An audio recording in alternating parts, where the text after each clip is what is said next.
Ngibingelele kuwe mlaleli, ngiyathemba uthi uyaphila-ke. Mina-ke ngizokucela kuwe-ke laphana-ke ukuthi-ke uma ngabe usamusha-ke kulo-ke leli khasi-ke leli-ke wenze okulungile-ke laphana-ke ungixhase-ke ucindezele-ke ibhathini subscribe nje, akubizi imali, kumahhala nje, awukhiphi ngisho nesenti-ke elimnyama-ke leli-ke khona uzokwazi uthole nezinye-ke iy'ndaba-ke ezintsha-ke nje engizoloku ngikulethela zona-ke kulo-ke leli khasi-ke leli-ke. Ongakwenza-ke nje lapho-ke wena ukuthi-ke ucindezele-ke ibhathini u-subscribe njengamanje-ke.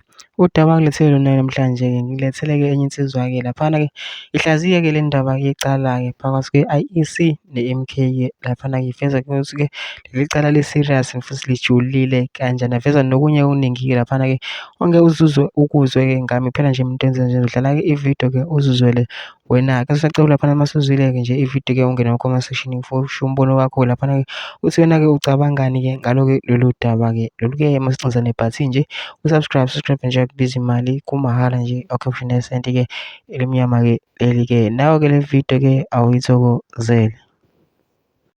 Many people in South Africa are not aware of how dangerous this case between MK and the IEC is. This case between MK and the IEC is very dangerous because if the Electoral Court was to rule in favor of MK and say that yes, the elections were rigged and there must be a revote, do you know what that means?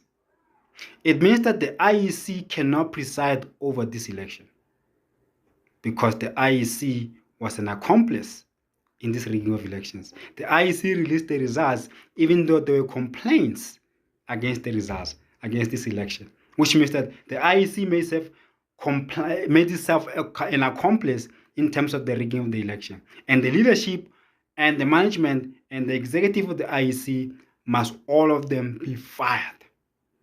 Because you don't want someone who's already compromised to oversee or preside over an election.